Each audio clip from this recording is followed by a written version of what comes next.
Howdy folks, and welcome to another episode of World of Warships. It's finally Friday, and what better to, begin your Friday than with a World of Warships video. And today it's... Alright, hold on. I know you guys are gonna be shocked about this. But this video is actually not about the battleship. I know, shocking. This ship is, it's the Varyag. Something like that. I don't speak Russian. But it's the... I don't really know why it is. But apparently it is the most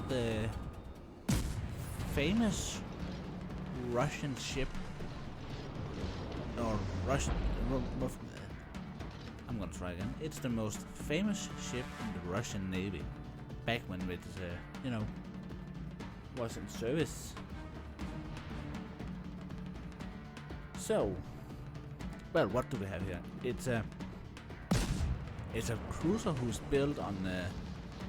It's technically American, because it was built in America, doing a one-off project. It was based on another Russian cruiser we have in the game, the Bogatyr, which was one of the best ships in the Russian Navy, doing the 19. Or the 20th century, the early 20th century. But this ship is based on that and built in the US, doing a one-off project. And you might have noticed, it sort of looks like what is it? The Saint Louis, how do you pronounce that? Because technically it should be Saint Louis, because it is French. But it's American and they don't really know how to speak, so... I don't know. But it sort of looks like that with the four funnels. And the gun placement. It was... without being a naval expert, I know, shocking. But I will say this is, maybe a fairly standard for armored cruisers during that time period.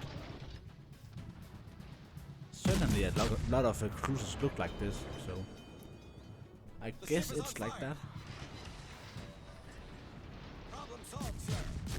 So,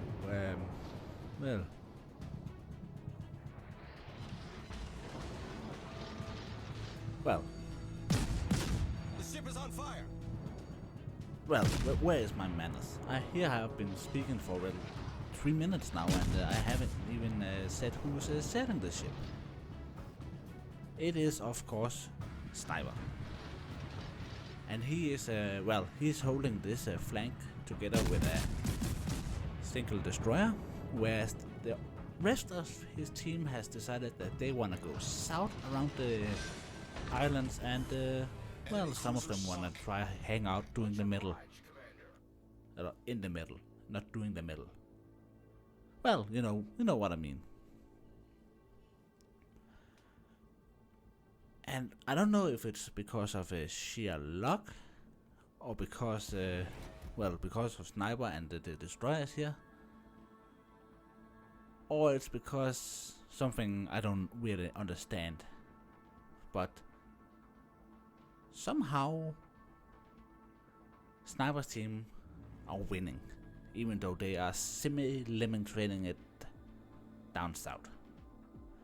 They have only lost one single cruiser. They control the capture circle, which is of course important, because this is a standard battle, so you only have one each. And somehow, so far, one of the Sniper's team's destroyers, I think it is, have managed to enter the enemy capture circle, so they are not getting any points. whereas the enemy team as well have lost 3 out of 4 destroyers and 4 cruisers, so they are way behind on points. And so far Sniper has been doing 30,000 damage, which is pretty good when you think about it. It is a tier 3 ship, and I'm not quite sure what tier this matches, but still, it's pretty good. So, well, if Sniper's team is to lose this match, something will have to happen. Everybody will have to be AFK. Wait, we already had a game like this. Let's not jinx it. But so far Sniper has been doing pretty well here. He has taken a lot of damage. But then again, together with well, some semi-help from a carrier, at least the spotting from the carrier, and the help of the destroyer, he have managed to hold or slow at least slow down the enemy on this flank long enough that well, the rest of the team has managed to push all the raids out up into the enemy capture circle, and well as going through the middle. So, well, I say well a lot, doesn't I? Well. The good thing about the Varyag is that even if it is only a cruiser, which is a tier 3 cruiser, the range on the guns are pretty good for a cruiser this tier, and because of the size of the maps in the low tier, you can, well, as you can see on the minimap, he could cover most of the map if he placed himself in the middle. At least with, if he teamed up with a few ships, you know, the rest of the team perhaps, they could cover the entire map, and the Sniper would cover like, I don't know, 40% of it. Something like that. But now with the enemy team somewhat occupied by well, the entire green team coming up behind them, plus their capture circle is being capped, so they will have to reset the cap, try to kill ships inside. They have managed to pull at least 3 kills, but that barely has changed anything when it comes to the points. They actually have gained 30 points, but well, that's it. And also, another good thing about the Varyag is it has a shit ton of guns. Like, I mean, a lot. You could technically use the same tactic as you use with the St. Louis on in the American tech tree, the low one, you know.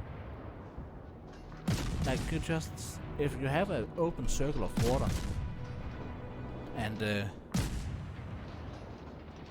enemy is within the firing range, of course, you could basically just sail in circles.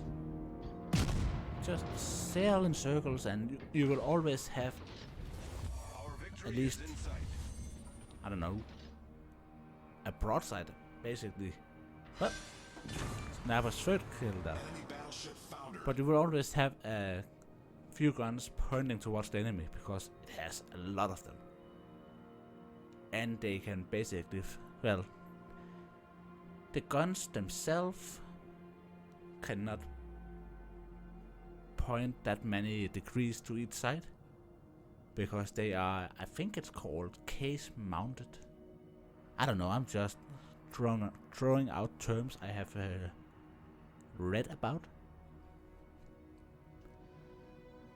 But, you know, and it has guns pointing forward, backwards, and all the sides.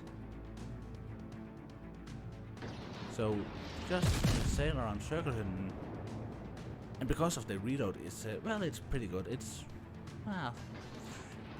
8 seconds each. You will basically, by the time you turn around, you will have the other broadside ready. And just a thing here, I know armor piercing does a lot of damage, and it is only a low tier carrier. But hey, it's a carrier, so it has to be a tier 4 game at least. And well, I can see Sniper just switched to not armor piercing. He was fighting armor piercing, but I would have suggested that he was gonna switch to high explosives, since it is a carrier, and they burn so nice. Sadly, I don't think the burning flight deck mechanic matters anymore. Please tell me in the comments if you know. But well, oh, yeah, Sniper just got the Confederate, and he has done 61,000 damage in a tier 3 game. Pretty damn good if you ask me. Sadly he didn't get the kill, but it's a victory. And that is a 3,300 XP, 62,000 damage, top of the team. Not surprising there with that amount of damage. Some details for people who like details. And he made a nice profit with some premium account. But folks, that's it. See you next time.